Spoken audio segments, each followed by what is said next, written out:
કે ભગવાનનો નિશ્ચય મહાત્મા સહિત જેને ભગવાનનો નિશ્ચય હોય તો તેને અર્થે શું ન થાય તે લોયા ત્રીજાની વાત છે. કે લોયાનું ત્રીજું વચનાવત છે, આપણે વાંચીએ છીએ અને ઘણા વખત વાતોય થાય છે કે મહાત્મા સહિત નિશ્ચય એટલે એમનો લુખો નિશ્ચય તો કંઈ ના થઈએ, પણ મહાત્મા સહિત હોય તો એને માટે બધું થાય. ભગવાનને સંત માટે શું ના થાય, બધું થઈ જાય. આપણું ધન ધામ કુટુંબ પરિવાર એ ભગવાનનું છે અને મારા વચનાવતમાં લખ્યું કે ધન ધામ કુટુંબ પરિવાર એ ભગવાન અર્થે કરી રાખવું, એટલે કરી રાખવાનું છે. બાકી વાપરીએ તો આપણે છે, પણ જ્યારે આવો પ્રસંગ હોય ત્યારે એમાંથી આપણે એમને કાઢે. ઘરમાં તો કરતાંય કઠણ ના પડે, બીજી સેવાઓ કરતાંય કઠણ ના પડે, સત્સંગ કરતાંય કઠણ ના પડે, ઉત્સવ સમય કરતાંય કઠણ ના પડે, કારણ ભગવાનનું છે. દાદા ખાચરે આપણે જાણ્યું છે કે બધું મહારાજને જ અર્પણ કરેલું હતું, પોતાનું તમામ જે કંઈ છે મિલકત બધી. અને મહારાજ જેમ ક્યાંય કર્યું, હજારો હરિભક્તો આવ્યા તો જમાડ્યા રમાડ્યા. મહારાજને સંતો 30 વર્ષ સુધી રહ્યા અને બધો ભીડો બેઠો. એના માટે ભીડો શું કેટલો બધો જુઓ આપણે, એક ત્રણ દાડા આપણે મહેમાન હોય તો વિચાર આવે. આ તો વર્ષો સુધી એક ધારો દાદા ખાચરને એ કહ્યું હતું કે આ મહારાજનું છે, પોતાનું કંઈ છે જ નહીં. એવી રીતે સેવા કરી છે અને એવા ઘણા ભક્તોએ પોતાનું આજથી સર્વસ્વ ભગવાનને સંતને અર્થે કરેલું છે અને એ રીતે સેવા અને ભક્તિ કરેલી છે. અને મહારાજના વખતમાં બધા પર્વતભાઈ પણ એવા ભક્ત હતા, આપણે જાણીએ છીએ કે મહારાજને બધું જ અર્પણ કરેલું હતું. મહારાજ અર્થે જ બધું વપરાય, બીજો કંઈ વિચાર નહીં, સંકલ્પ નહીં અને કોઈ જાતની એ વિચાર ના આવે. એટલે શું કે એનાથી કંઈ એમનું ખૂટી નથી ગયું, એમની સ્થિતિમાં એમના બધો વ્યવહાર ને સંસાર બધું જ ચાલે છે. પણ આપણે જ્યારે સંકોચ છે કે આ બધું થાય તો આપણું કેમ ચાલશે, પણ ભગવાન સંભાળનાર છે. તો એ રીતે પર્વતભાઈએ પણ મહારાજને માટે સેવા કરેલી. અમારા મોટા સ્વામીની તો વાત અમને આવી ગઈ આની અંદર કે પોતાનું જે આખો ત્યાં આગળ રહેતા હતા ત્યાં કપાસ રૂ ભરેલું હતું. અત્યારે કપાસની સિઝન છે એટલે કપાસ આવેલો તો આખા ઘરની અંદર ભરેલો હતો, અનાજ પણ અંદર હતું, બધું રહેવાનું જાહો જલાઈમાં કપડાં લત્તા જે કંઈ બધી અંદર જ હતું. એ પતરાનું બાંધેલો આખું રહેવાનું મકાન હતા અને એમાં આગ એમના દીકરા રમણભાઈથી જરા આમ કે દીવો કરવા જતા આગ લાગી કે બધું આખું ખાક થઈ ગયું, ભડકે ભરી ગયું. શાક એક કશું રહેવું ને ફેર અનાજ બહારથી લાવવું હોય, સવારે બહારથી લાવીને થાય ત્યારે એમનું કામ ચાલે હતું. મીઠા જેવી વસ્તુ પણ અંદર રહી નથી, એટલે બધી વસ્તુ બહારથી સવારે લાવવી પડે, કપડાં લત્તા બધું એવું થઈ ગયું.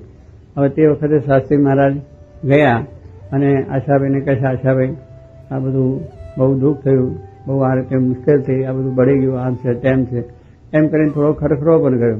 પણ હવે શું થાય, અમારે પણ આ રીતે અહીં આવવા, અમારે અત્યારે પૈસાની જરૂર હતી કારણ કે આ મૂર્તિઓ લેવા જવું છે જયપુર.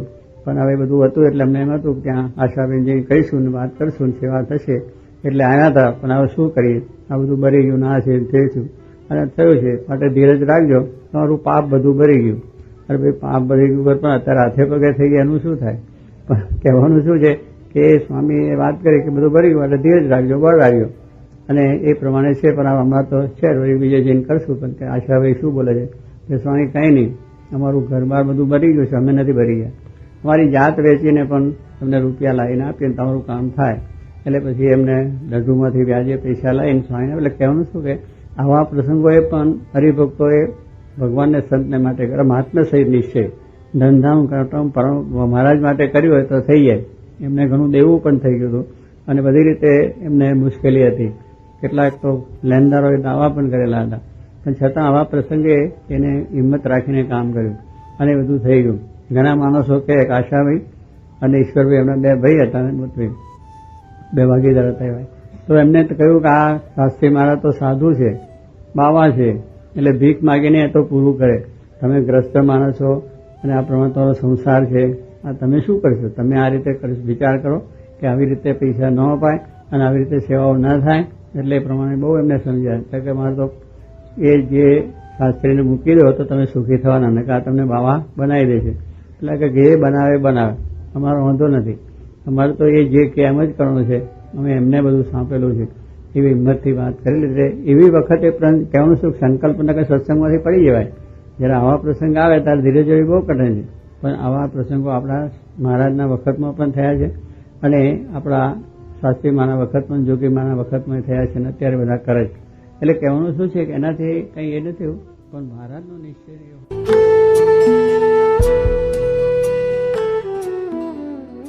એટલે કહેવાનું શું છે કે આવી વસ્તુ છે, જરૂર છે એ જરૂર કરવાનું, એને માટે ના નથી.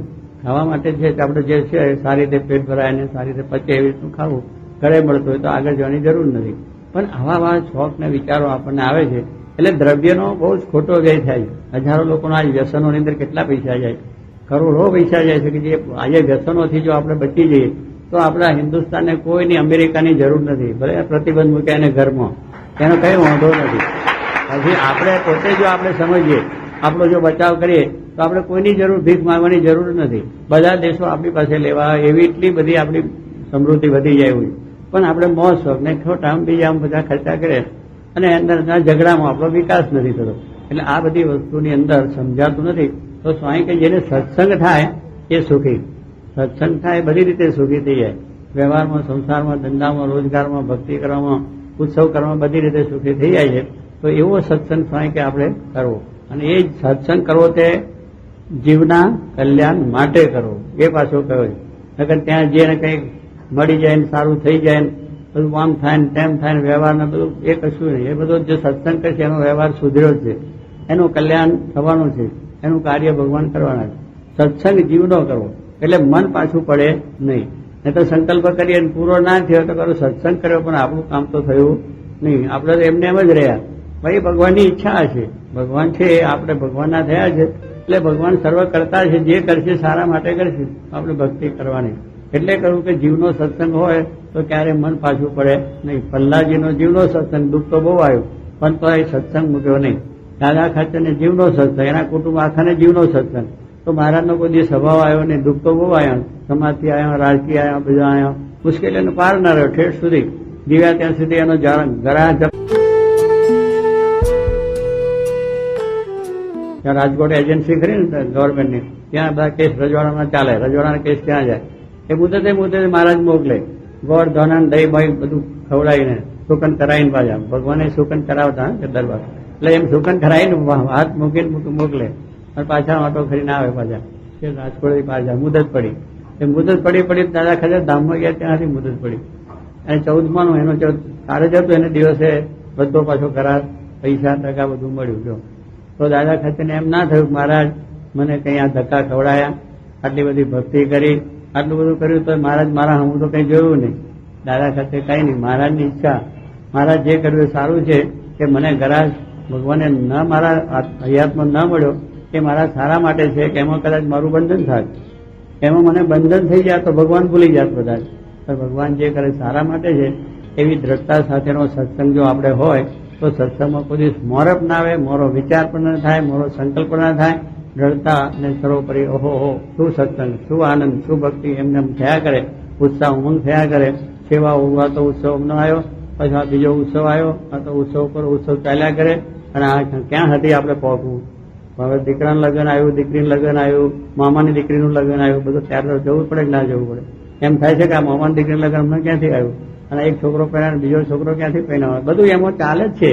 આ તો 68 બધું ભેગું, એમાં કઈ બહુ વાંધો આવે નહીં. કારણ કે આગળ ધંધા, પાછળ ધંધા, ધંધામાં ધ્યાન લગાવશો એટલે આ તો વ્યવહારે થતો જાય અને સત્સંગે થતો જાય અને ભક્તિ થતો જાય. પણ આપણા જેમ આપણા પ્રસંગોમાં ઉપરા છાપરી પ્રસંગો આવે તો આપણે કરીએ છીએ રાજ્ય, તો આ ઉત્સવ થાય એમાં રાજી થવું, આનંદ થવું. જે આપણી યથાશક્તિ સેવા ભક્તિ થાય છે તે કરીને મહારાજને રાજી કરી અને સર્વપ્રથમ સુખ્યા થવું, મહારાજ એવું બળ આપે એ જ પ્રાર્થના.